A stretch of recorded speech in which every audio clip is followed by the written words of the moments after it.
자, 해설지랑 같이 첨부해서 자료 보내드렸습니다. 권장 시간은 11분이고요. 일단 우리가 문제를 풀고 나서 적어놔야 되는 것들에 대해서 알려드릴 거예요. 1번 11분 안에 문제를 푸는 거예요. 그랬을 때 내가 못 푼 문제는 오답 처리를 하면 되거든요. 그 상태에서 답을 적어요. 총 2번 풀 거예요. 얘를 다른 종이에다가 한번 적어 놓으시는 걸 추천드릴게요. 1번부터 30번까지. 내가 못 푼 문제는 그냥 특정 번호로 찍어서 적어 놓는 거예요. 다음에 2번. 처음부터 그냥 아예 문제 푼 필기 내용을 지우시고요. 또는 종이를 사용을 하신다라고 한다면 새로운 테스트 시트를 준비를 하셔서 시간 제한 없이 푸시라는 거예요. 시간 제한 없이 내가 최대한 많은 고민을 했을 때 당연히 사전은 찾지 마시고요. 그냥 내 능력 내에 문제를 푸실 거예요. 그래서 시간 제한 없는 상태에서 문제를 푸실 거고요. 그때 이제 문제가 다 끝나고 나서, 풀이가 끝나고 나서 몇 분 정도 걸렸는지가 확인은 되어야 되거든요. 그래서 총 걸린 시간이, 소요된 시간이 어느 정도인지를 적으시고요. 그리고 나서 여기서의 답은 1번부터 30번까지 어떻게 되었는지를 적습니다. 그러면은 첫 번째 문제 풀었을 때랑 두 번째 문제 풀었을 때가 각각 몇 분인지, 당연히 첫 번째는 11분이었겠죠. 그리고 두 번째로는 예를 들어서 20분 이런 식으로 몇 분인지 적혀 있었을 거고 1번부터 30번까지의 각각 답안이 적혀져 있었을 거예요. 맞죠? 자, 그럼 저한테 오늘 수업이 끝나고 나서 보내주실 것입니다. 1번 1회차, 2회차 각각 문제 풀었을 거잖아요. 그것의 오답 개수와 그리고 2회차 특히 소요 시간이 어느 정도 됐는지, 몇 분 정도 걸렸는지 저한테 적어주셔야 되고요. 그때 제가 문법이랑 어휘 문제가 각각 몇 개인지를 알려드릴 테니까 오답 개수를 영역별로 정리를 해서 보내주실 거예요. 두 번째로는 제가 오늘 수업 마지막 부분에 이 특강에서 가장 중요했었던 핵심 내용들 몇 개를 뽑아서 패키지식으로 드릴 거거든요. 그게 포함된 오늘 수업의 전반적인 필기본이 있을 거잖아요. 그거랑 마지막에 제가 어휘 테스트 볼 거거든요. 단어 테스트 결과. 그리고 가장 중요한 건데요. 사실 제가 생각할 때는 토익 문제 유형이 특히 5는 비슷비슷한 패턴이에요. 그런데 비슷한 패턴의 문제를 풀고 있음에도 불구하고 또 같은 유형의 문제를 틀린다라는 건 내가 이해만 하고 넘어갔을 확률이 높아요. 자, 일단 첫 번째로는 뭐가 되어야 되냐면 내가 풀었다가 나온 오답만큼이라도 오답들이 다 하나의 파일로 또는 하나의 노트에 정리가 되어 있어야 돼요. 자, 이때 제가 강조하는 거는 뭐냐면 오답을 정리하는 시간보다 실제로 보는 시간이 훨씬 더 길어야 된다 라고 말씀을 드리거든요. 오답을 정리하는 것보다 보는 게 훨씬 중요해요. 근데 대부분의 사람들은 오답을 정리하는데 더 많은 시간을 두더라고요. 그거는 잘못된 방법이에요. 그것이 아니라 내가 오답 정리한 거를 매일 봐야 합니다. 다음 두 번째, 다시 푸는 데에 있어요. 어떤 분은 이러더라고요. 나 다시 푸니까 정답을 다 알겠어 라고 하시거든요. 내가 푼 지 얼마 안 된 테스트라고 한다면 그 테스트의 정답이 다 생각이 날 수밖에 없어요. 자, 근데 그럼에도 불구하고 다시 풀라는 거는요, 정답률이 중요한 게 아니고요. 제가 그 문제를 풀 때 했었던 그 풀이 과정이 있었을 거잖아요. 그 풀이 과정을 그대로 내가 나 스스로 적용할 수 있는가가 핵심인 거예요. 이 문제의 정답은 C, 이 문제는 D 이렇게 가는 게 아니고 제가 항상 문제를 풀 때 C는 이래서 안 되고 D는 이래서 안 되고 A랑 B랑 비교해서 그 중에 B 이 과정으로 문제를 푸는 거 아시죠? 그래서 그 과정대로 나 스스로 생각할 수 있는가를 확인하시라 이 말이에요.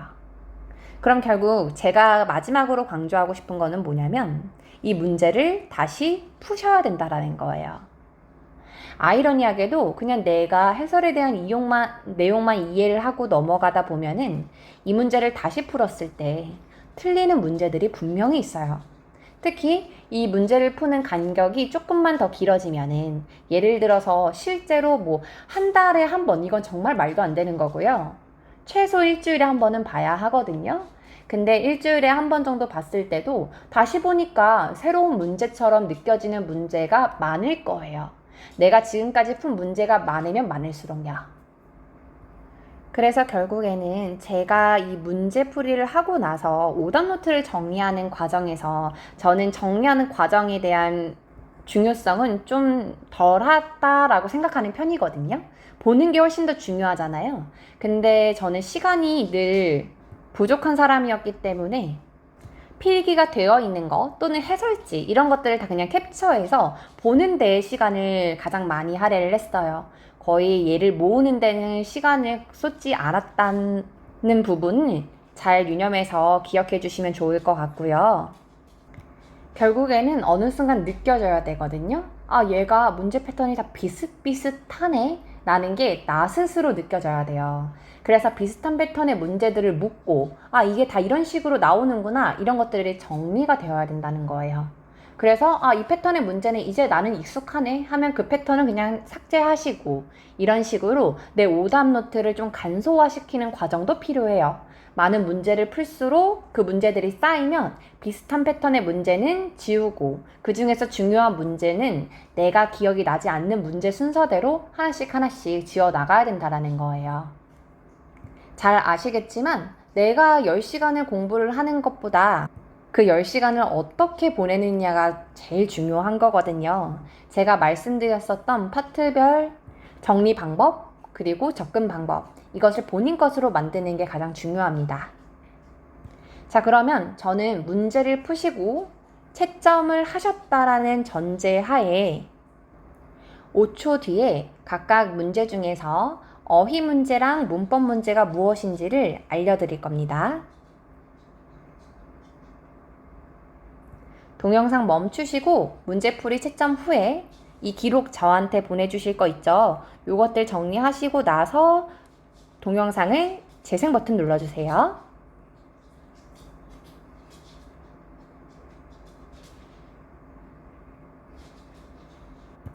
자, 제가 판단한 어휘 문제는 총 12개, 그리고 문법 문제는 18개입니다. 어휘 문제 같은 경우는 내가 마지막까지 틀릴 수도 있는 유형이에요. 실제로 900 중후반 나오시는 분들도 틀리는 게 다 어휘거든요. 근데 반대로 문법에서는 고득점으로 올라가면 올라갈수록 오답 개수가 없다라는 특징이 있어요. 그 말은 무슨 말일까요? 어휘 문제를 줄이는 것보다 문법 문제를 줄이는 게 훨씬 더 빨리 가는 길이라는 거예요. 그래서 어휘 문제 같은 경우는 내가 압도적으로 어휘 문제의 오답 개수가 많다라고 한다면 어휘는 계속 암기하는 시간을 늘리면서 문제풀이를 하셔야 하는 거고요. 반대로 문법 문제의 오답 개수가 내가 많다라고 한다면 이거는 좀 더 빠르게 잡을 수 있는 부분이기 때문에 얘를 줄이기 위해서 많은 시간을 할애를 해주시는 게 훨씬 효율적입니다. 자, 그럼 지금부터 저는 그 12개인 어휘 문제가 무엇인지를 보여드릴 거예요. 문제 푸신 종이든 파일에다가 이 어휘 문제를 체크를 해주시면 됩니다. 첫 번째 페이지에서는 3, 5, 7 어휘 문제예요. 나머지는 문법입니다. 두 번째 페이지에서는 13, 19, 20 외에는 문법입니다.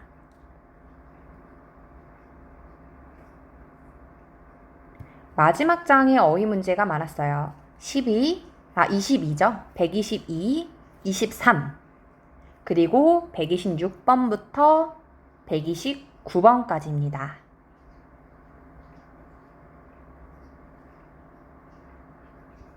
어휘 문제, 문법 문제 각각 오답 개수 몇 개인지 체크를 하실 거고요. 오답 개수를 저한테 보내주실 거예요. 단톡에 올리시면 되고요. 1회차, 2회차 소요 시간이랑 같이 보내주셔야 됩니다. 그래야 제가 실력을 파악하는데 조금 더 객관적이게 될 수 있어요. 어휘 문제 같은 경우는 특히 파트 5다라고 하면은 이 어휘를 알고도 문제를 풀었는가 아니면 모른 상태로 풀었는가에 대한 구분이 먼저거든요. 자, 그래서 결론은 어휘 문제는 오답이 나왔잖아요. 그랬을 때 일단 첫 번째로 이 문제지에 나온 내가 모르는 단어, 내가 잘못 알고 있었던 단어 다 파악해서 암기를 하는 게 먼저고요. 암기를 하고 나서 틀린 문제들을 다시 푸는 거예요. 그랬을 때 내가 오답이 나오냐 안 나오냐를 반드시 봐야 돼요. 근데 그걸 보지 않고 제가 해설을 해버리면은 객관적인 평가가 어렵기 때문에 5는 어휘 문제를 이 해설 동영상에 담지는 않을 겁니다. 그럼 어떻게 하셔야 되냐? 1번 단어를 암기를 했죠. 단어를 먼저 암기하시고요. 2번 다시 풉니다. 그래서 채점하실 때 정답을 체크를 해놓는 건 권장드리지 않는 방법이에요. 나의 사고가 막히거든요. 정답에 맞춰서 생각을 할 수밖에 없어요. 어쨌든 우리가 점수를 내기 위해서는 나의 생각, 나의 사고를 바꿔야 하는 건데 개선이 되지 않고 그냥 정답을 이해하는 척 넘어가게 되는 거예요. 그래서 결론, 다시 풉니다. 그랬을 때 결과가 맞았다 라고 한다면 이거는 단어의 문제 또는 그때 실수의 해석의 문제일 수 있어요. 그래서 이런 것들은 단어를 암기를 하고 넘어가시면 되고요. 해석 연습을 하시고 틀렸다 라고 한다면 이거는 저랑 이야기를 해야 하는 부분입니다. 해설지를 참고하셔가지고 왜 틀렸는지 그 이유에 대해서 파악을 하시고요. 이해가 안 되면 저랑 이야기를 해야 되는 거예요. 즉 나는 단어를 알고 뭐 해석도 잘 되는데 또는 해석이 안 돼도 이게 해석이 안 돼요 라고 질문을 주시고 해석이 되는데 이해가 잘 안 된다 라는 것들은 저랑 이야기를 하면서 아 이런 문장은 이렇게 이해를 해야 하는구나 그렇게 공부를 하셔야 돼요. 자 그럼 18문제 이거 다 제가 오늘 해설할 겁니다. 이 각각의 문제를 저는 난이도를 나눌 거예요. 자, 각각의 세 개는요, 난이도에 따라서 제가 색깔 표시를 다르게 한다라는 겁니다. 자, 일단 노란색은요, 가장 쉬운 거고요. 이제 하늘 색깔이 그것보다 조금 더 어려운 경우, 빨간색은 객관적으로 이거는 대부분의 분들이 틀릴 수밖에 없다라는 거예요. 토익은 상대 시험이기 때문에 이 노란 색깔의 문제에서 오답이 없는 게 중요해요. 왜냐면 내가 바라는 고득점은 노란 색깔의 문제에서 틀리지 않아야 가능할 거거든요. 그리고 하늘색은 어렵기는 하지만 패턴식의 문제이기 때문에 이해를 하고 연습을 하시면 맞출 수 있을 거다. 어렵긴 하지만. 다음에 빨간색. 이거는 대부분의 사람들이 틀릴 거이니 이해를 하는 데 의미를 두시고 만약에 노란색, 하늘색에서 오답이 안 나왔으면 빨간색을 잡으시고요. 노란색, 하늘색에서 오답이 나왔다라고 한다면 이 두 개를 잡는 게 훨씬 더 효율적인 공부가 될 겁니다. 이해하셨죠? 1번 문제입니다. 자, 혹시 내가 오답이 나왔다 또는 맞았다 그거랑 관계없이 모든 문제 해설을 듣기 전에 이 문제의 접근법을 생각해 보세요. 본인 스스로. 그리고 나서 내가 생각한 접근법이 얘가 말하는 접근법과 같은지 다른지를 계속 확인해야 돼요. 성적이 빨리 오르는 사람들의 특징은 뭐냐면 나의 객관화가 잘 되고요. 내가 어디가 부족한지를 알아요. 근데 그 부족한 거는 제가 늘 설명드리죠. 그거를 개선하는 데에 있어요. 자, 그럼 1번 문제. 저는 하늘색을 표시를 했고요. 여기서 이 문제를 어떻게 푸는지 하나씩 보여드리겠습니다. 자, 일단 가장 먼저 뭐를 하냐면요. 동사가 있는지 확인해요. 자, 이 문장에 동사가 어디 있나요? consist of. 얘가 동사입니다. 맞나요? 구성되다 라는 뜻이잖아요. 그러면은 동사가 이미 있어요. 그렇기 때문에 가장 먼저 제거해야 될 거는 뭘까요? 보기에서 동사예요. 자, 1번 뭐 했어요? 동사 찾는다. 2번 이미 동사가 있으니까 빈칸에 동사가 들어갈 수는 없다. 그죠? 그러니까 3번 보기 중에서 동사를 제거한다. 보기 중에서 동사 뭘 제거할까요? A, B 제거해야겠죠. 자, 그 다음에 해야 할 거는 뭐냐면요. 절대 문장을 보지 마시고요. 남은 보기를 본다라는 게 가장 중요해요. 자, 이게 무슨 말이냐면 문법은 적용하고 생각해야 되는 게 정말 많고 방대하거든요. 근데 얘는 4개 중에 하나는 무조건 정답이란 말이에요. 그렇기 때문에 이 보기들이 무엇으로 구성되어 있느냐에 따라서 봐야 하는 것이 다른 거예요. 괜히 돌아가지 마시고 이 보기의 차이를 보시면 됩니다. 자, 일단 데이빗이 ing로 쓰였어요. 자, ing는 2개의 쓰임이 대표적이죠. 일단 뭐뭐 하는 것이라고 해석이 될 수도 있고 뭐뭐 하는 이라고 해석이 될 수도 있죠. 즉 ing는 뭐뭐 하는 것이라고 해석이 되면 명사, 그리고 뭐뭐 하는 이라고 해석이 되면 형용사입니다. 여기까지 괜찮아요? 자, 그럼 enjoyable 얘는 무조건 형용사잖아요. 그죠? 그럼 빈칸에 들어갈 게 형용사 자리인지 명사 자리인지를 먼저 생각해야 하는 거예요. 이해했어요? 왜냐면 이들을 구분할 게 그거잖아요. 자, 그럼 빈칸에는 명사가 들어가야 될까요? 형용사가 들어가야 될까요? 자, 제가 뭔가 질문을 주잖아요. 그러면 그 질문에 대해서 계속 대답을 하세요. 그래서 내 대답이 맞았는지 다른지 계속 확인해야 돼요. 실시간으로. 빈칸에 들어갈 게 명사일까요? 형용사일까요? 정답은 형용사입니다. 자, 그 이유가 무엇인지를 알려드릴게요. 문장 구조를 보면은요. meals, 주어져. at이 전치사니까 소가로 열고 그릴에서 닫아요. 전치사 플러스 명사 닫아요. consists of, 얘가 동사잖아요. 얘가 무엇으로 구성되어 있다란 뜻인데요. consist는 얘의 목적어를 원래 가지고 오지 않아요. 그래서 명사가 오려면 지금처럼 반드시 of이라는 전치사가 필요합니다. 그럼 consists of 이란 동사 왔죠? 그죠? 그래서 of 뒤에 명사인 this is까지 나온 거예요. 그럼 그 뒤에 또 다른 명사가 올 수 있을까요? 없죠? 앞에 전치사가 있는 것도 아니잖아요. consist는요, 뒤에 명사를 가지고 올 수 없다고요. 이거는 이 동사가 가진 특징이에요. 자, 그럼 빈칸에는 뭐가 들어가야 될까요? 형용사가 들어가야 됩니다. 자, 여기서 강조하고 싶은 게 있어요. 자, 물론 원래 명사 근처에다가 우리가 형용사를 쓰려면은요, 명사 앞에 있어야 돼요.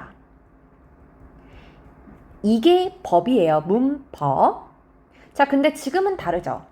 명사 앞이 아니라 명사 뒤에 형용사가 온 경우예요. 자, 이게 어느 경우에 가능한 거냐? 이건 이례적인 경우입니다.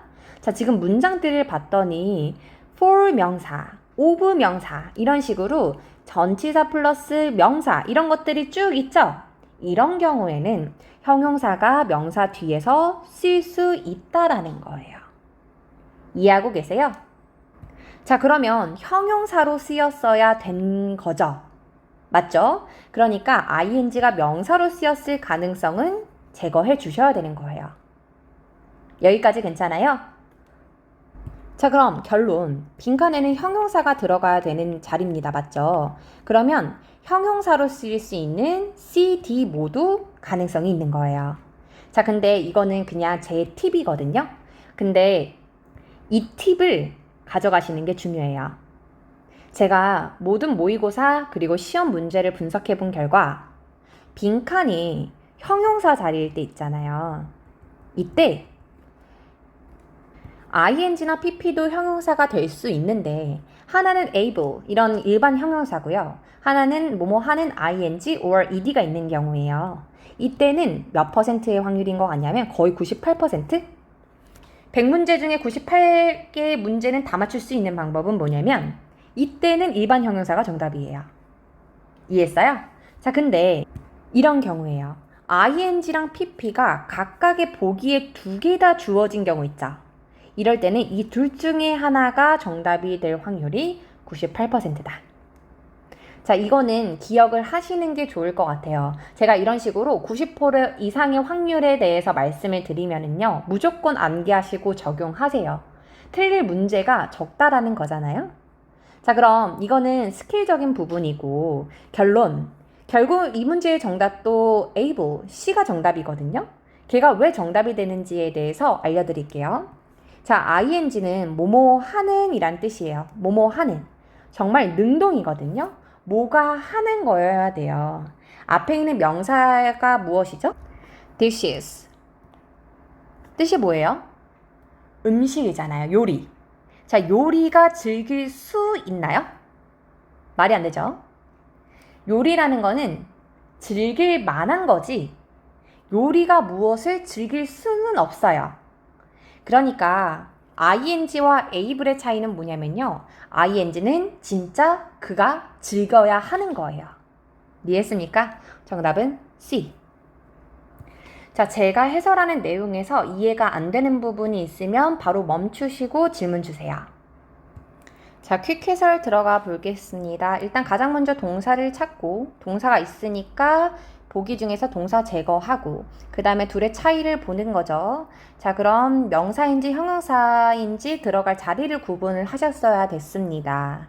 근데 지금 문장의 구조상 빈칸에는 형용사가 들어가야 되는 자리였고요. 자, 이때 98%의 확률로 그냥 일반 형용사가 있다면 C가 정답이 될 겁니다.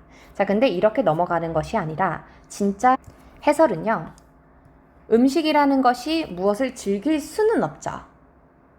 그죠? 음식을 사람이 즐길 수는 있으나 음식이 무엇을 즐길 수는 없어요. 그게 C와 데이빗의 차이다. 자, 2번 문제입니다. 2번 문제에서 가장 먼저 뭘 해야 될까요? 동사를 찾습니다. 이 문장의 동사가 어디 있나요? offers, 제공하다 라는 뜻이죠. 자, 제공합니다. 누구에게 무엇을 제공합니까? 직원들에게 무엇을 제공하죠? 혜택을 제공한다 이렇게 들어가야 되겠죠? 자, 일단 빈칸에 이미 빈칸을 제외하고 동사가 있기 때문에 보기에서 동사가 정답이 될 수는 없고요. 부사냐, 형용사냐, 명사냐로 구분을 해주셨어야 됩니다. B는 부사고요. 그리고 C는 명사, 데이빗과 A는 형용사입니다. 맞나요? 자, 일단 지금 문장에서 빈칸에 명사가 들어가 줘야 되거든요. 그 이유는 두 가지가 있어요. 해석상 이 패턴이라는 거예요. 제공한다. 직원에게 혜택을, 맞죠? 에게 을을이라는 해석이 되는 친구는요. 명사를 꼭 넣어줘야 돼요. 이유는 을을이라고 해석이 되니까 목적어인 거잖아요. 그래서 반드시 명사를 넣어주셨어야 됩니다. 다음 2번. 이 패턴을 기억하셔야 돼요. 지금 빈칸 앞을 봤더니요. 스텝이라는 사람이 있죠. 그리고 빈칸이 왔고 위치가 왔어요. 그리고 위치 뒤에 완벽하게 하기 위해서 하나 더 체크할 거는 include면 포함하다 라는 뜻이잖아요. 포함하다란 동사 앞에 주어가 없죠. 지금 제가 적은 이 패턴이 다 이해가 되나요? 자, 이 패턴에서는요. 위치 앞에 있는 명사가 반드시 사람이 아니어야 돼요. 다시. 위치라는 친구가 이 패턴을 가져오면 앞에 명사가 쓰여야 되고요. 이 명사가 사람이 아니어야 됩니다. 자, 근데 위치 앞에 빈칸을 봤더니 스텝이면 누가 봐도 사람이죠. 그러니까 사람이 아닌 다른 명사가 빈칸에 들어가 줬어야 됐다라는 겁니다. 그게 정답이 몇 번이 될까요? C가 되겠죠. benefits, 혜택이라는 명사입니다. 자, 그래서 이 두 가지의 근거로 정답은 C를 하시면 되고요. which부터 plan까지는 어떤 혜택인지 앞에 있는 benefit을 설명해 주는 겁니다. 문장 구조 이해 안 되면 질문 주세요. 자, 퀵 해설 진행해 보겠습니다. 자, 첫 번째, 제공한다 누구에게 무엇을, 에게 을을이라는 해석이 될 때 명사 가야 되고요. 다음 두 번째, which라는 친구 앞에는 사람이 아닌 명사가 꼭 나와줘야 돼요. 자, 그런데 앞에 있는 명사가 staff, 직원이라는 사람이기 때문에 얘가 아니라 여기에 사람이 아닌 명사가 들어가 줘야 한다. 그때의 특징은 which 뒤에 주어가 없거나 목적어가 없어야 합니다. 자, 4번 문제 노란 색깔 형광펜입니다. 자, 일단 저는 이 문제를 봤을 때 y를 먼저 잡을 것으로 보입니다.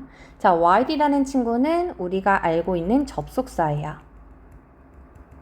자, 접속사 뒤에 올 수 있는 패턴은 둘 중에 하나예요.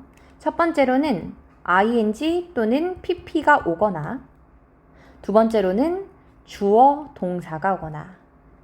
자, 이때 조심하셔야 될 거는 무엇이냐면요. and, but, or, so 이런 것들 말고 우리가 일반적으로 보는 부사 접속사 while, as, when, after, before 이런 것들이 있잖아요. 이런 친구들은 동사 앞에 주어가 반드시 와야 됩니다. 주어가 생략돼서는 안 돼요. 자, 제가 방금 말하고 있는 게 이 부사절 접속사라는 거거든요.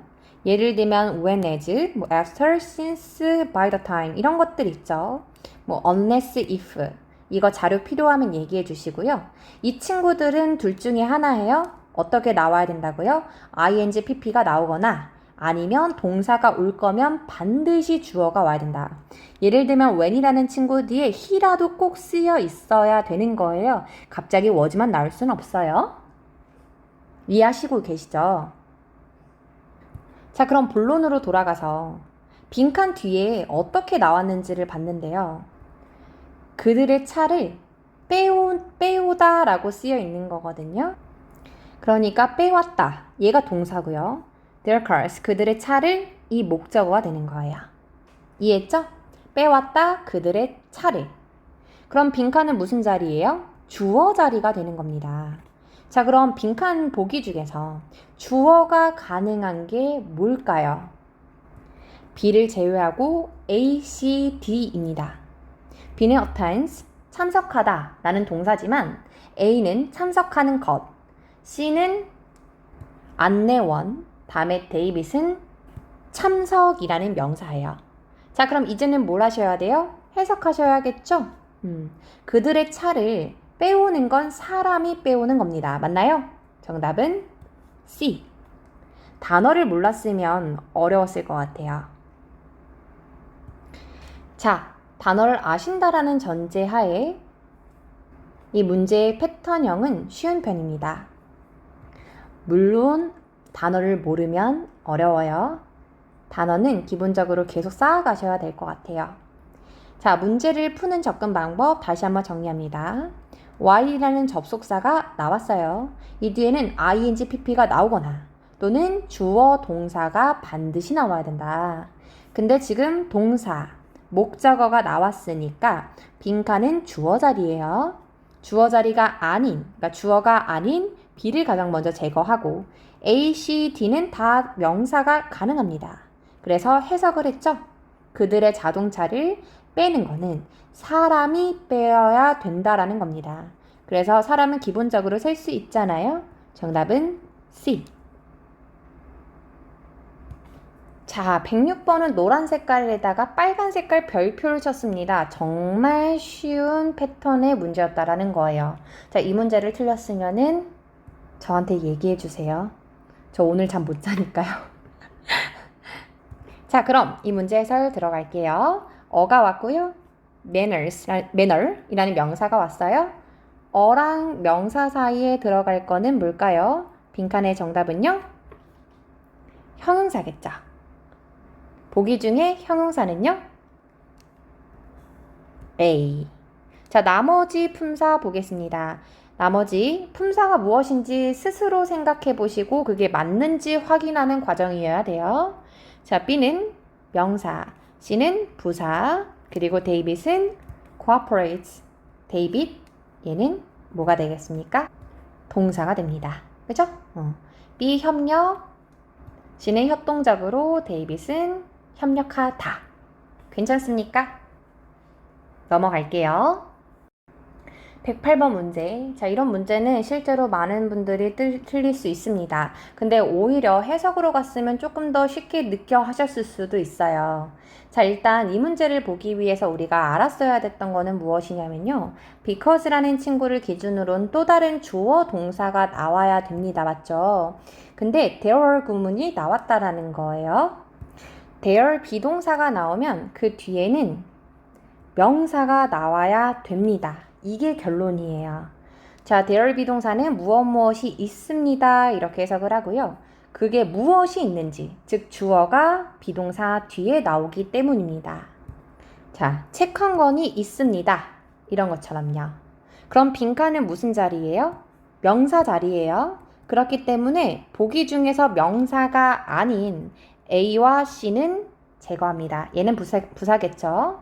자, 그럼 B와 데이빗의 차이는 무엇이냐? 일단 결론은 둘 다 명사가 가능하다라는 거고요. 이들의 차이는 낫의 의미가 있냐 없냐예요. 데이빗은 아무것도 없다라고 해석을 해주셔야 되고요. 애니는 무엇이든지 라는 의미가 됩니다. 자, 그럼 이제 뭘 해야 돼요? 해석을 했어야 돼요. 자, 이 사람이 앉을 수가 없었대요. 통로 쪽에.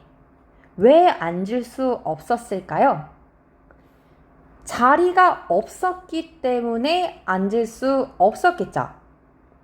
이용 가능한 것이 없었기 때문에 통로 쪽에 앉을 수 없었겠죠. 그래서 빈칸은 낫의 의미가 들어가 줘야 되는 거예요. 이해했어요? 정답은 데이빗. 자, 여기서 이런 의문이 들면 좋을 것 같아요. 오케이, 빈칸에 명사가 들어가야 된다는 건 알겠는데 그 뒤에 형용사가 왜 왔어? 아까 너가 하던 말에 의하면 형용사는 명사 앞에 와야 된다 하지 않았어? 뭐 이런 질문 해주시면 저는 너무 기분이 좋죠. 바라지는 않을 거고요. 그럼 어쨌든 본론으로 돌아와서 이게 왜 가능하냐면요. 우리가 원이라든지 thing이라든지 body로 끝나는 것들은요. 대표적으로 형용사가 뒤에서 꾸며줍니다. 그래서 가능한 거예요. 그래서 non-available 이렇게 가능하죠. 자, 그럼 퀵 해설 한번 들어가 보겠습니다. 일단은 there이라는 친구 뒤에는 명사가 와야 되기 때문에 명사가 아닌 A와 C를 제거를 했고요. B와 데이빗의 차이는 낫의 의미가 있냐 없냐. 근데 해석상 없었기 때문에 앉을 수 없었다 라는 의미가 자연스럽다. 그래서 정답은 none.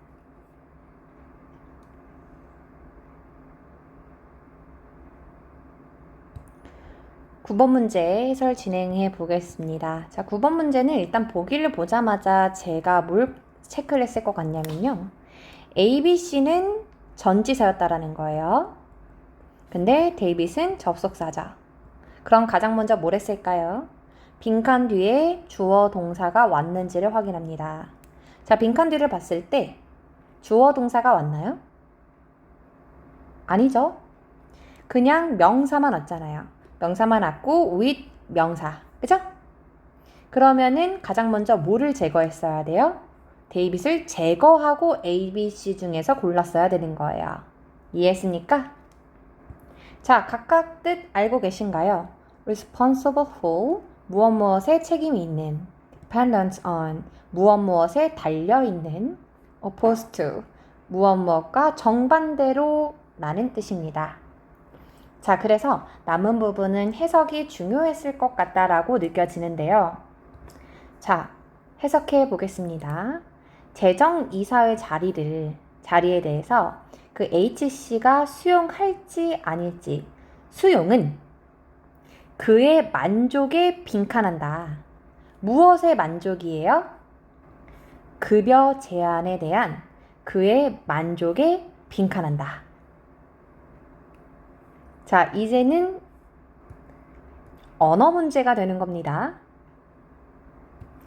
A, 책임이 있는, B는 뭐뭐에 달려있는, C는 정반대의. 정답은요?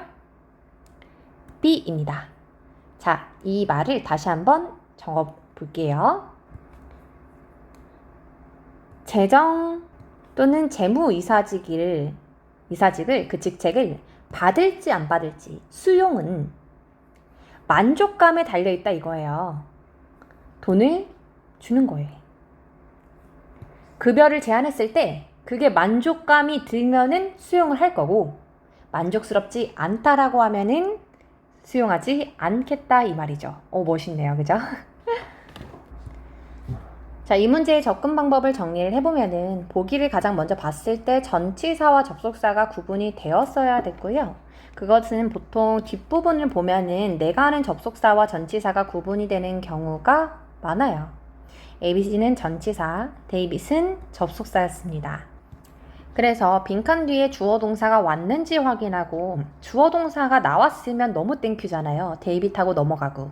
그죠? 근데 이 문제는 난이도가 있는 편이거든요. 그래서 뒤에 명사만 나왔습니다. 이때는 우리의 단어 실력 그리고 해석 실력에 좌우될 거다.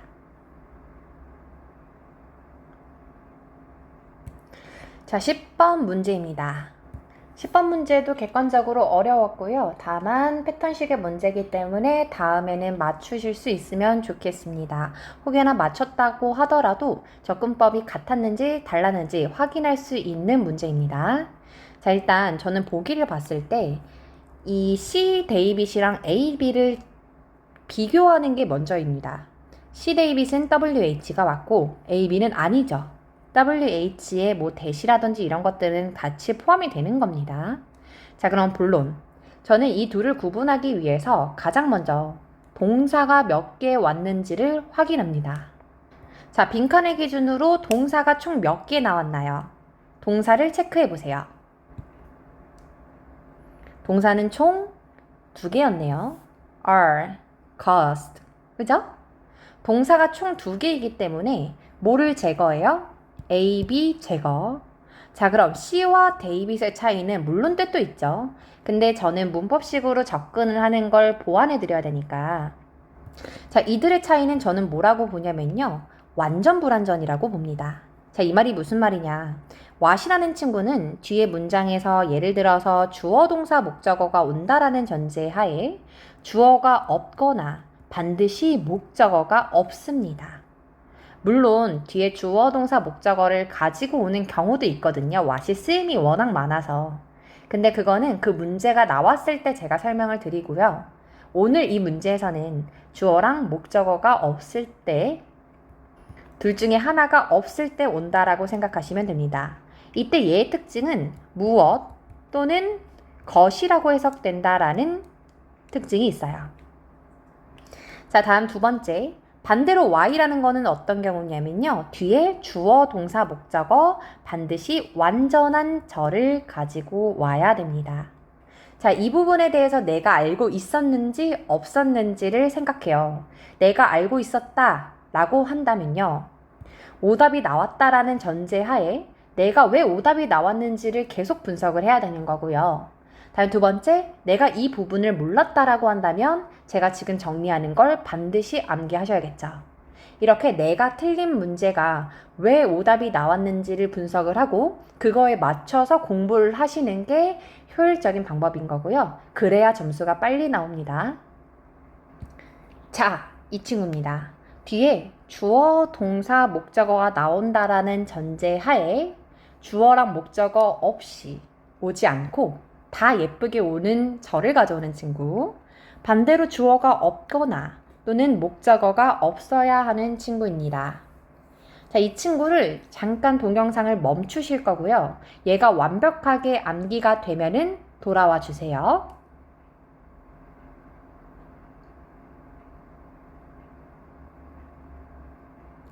자, 그럼 암기가 됐다라는 전제 하에 저는 퀴즈를 내겠습니다. 자, 제가 when 하면 뭐 완전, whom 하면 불완전 이렇게 얘기하실 줄 아시면 됩니다. 이해했나요? what 불완전, why 완전 맞나요? 즉 y는 완전해야 하지만 what은 불완전합니다. 근데 빈칸 뒤를 보세요. 빈칸 뒤를 봤더니 동사는 있으나 앞에 뭐가 없어요? 주어가 없죠. 이때 정답은 뭐가 됩니까? C입니다. 이해했어요? 자, 물론 제가 이렇게 문법적인 접근 방법을 알려드려도 진짜 시험장에서 완벽하게 저처럼 문법적으로 접근하는 분들은 소수인 것 같고요. 실제로 점수 내신 분들 얘기하는 거예요. 근데 그분들의 공통점은 뭐냐면요. 본인만의 색깔도 있지만 선생님한테 받았었던 이런 부분들 있잖아요. 문법적인 부분을 같이 접목시켜요. 이해했죠? 그러니까 이게 시너지 효과가 나는 거거든요. 자, 그럼 이 문제 다시 퀵 해설 들어가 볼게요. 자, 가장 먼저 뭐랍니까? 보기를 봤을 때, 저는 항상 보기를 봅니다. 보기를 보는 게 가장 먼저 해야 할 일이고요. 보기를 보고 내가 어떻게 접근할지를 계속 생각하는 겁니다. 문장을 보고 생각하는 게 아니고 보기가 기준인 겁니다. 다시 본론이요. 자, 보기를 봤을 때 WH가 있는 애가 있고 아닌 애가 있습니다. 그래서 빈칸을 기준으로 동사가 총 몇 개 있는지를 확인합니다. 동사가 2개가 왔고요. 그래서 A, B 제거했습니다. what은 불완전, why는 완전. 빈칸 뒤를 봤더니 주어가 없네요. 그러니까 정답은 C. 어때요? 이 퀵 해설 문제를 푸는 방향으로 문제를 푸시면 정말 빨리 풀 수 있지 않겠어요? 이런 식으로 문제를 풀기 때문에 파트 7에서 더 많은 문제를 풀 수 있는 거거든요. 그래서 제가 처음에 한 6, 700점대 나왔을 때 그때 생각이 나는데요. 그때 저는 진짜 마지막까지 문제를 푸는데 정말 많은 노력을 하고 있었어요. 그런데 옆에 앉아있는 어떤 한 남성분께서 한 30분이 남았는데 들어 누워 계시는 거예요. 저는 그때 정말 충격이었습니다. 아니 어떡해. 지금 이 200문제를 2시간 안에 풀라는데 쟤는 자고 있지? 어떻게 그게 가능하지? 둘 중 하나예요. 첫 번째로는 너무 어려워서 포기거나, 다음에 두 번째로는 내가 그 시간 안에 다 풀었거나. 근데 약간 느낌이 후자 같았어요. 왜냐면 여유가 있었어요. 모르겠어요. 막 후각이 났어요. 그래서 이제 계속 이제 저도 이걸 공부를 하고 결국 이제 목표 점수도 이루면서 강사로 오게 되면서 알게 된 사실이 무엇이냐면, 접근 방법이라는 건 다 정해져 있구나. 그래서 이 접근 방법대로 해야 시간이 남게 문제를 풀 수가 있구나라는 걸 깨달았어요.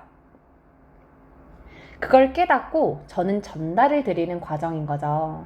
자, 그래서 이 접근 방법대로 풀면은 시간이 남겠죠. 근데 그러기 위해서는 많은 훈련이 필요합니다. 지금처럼요.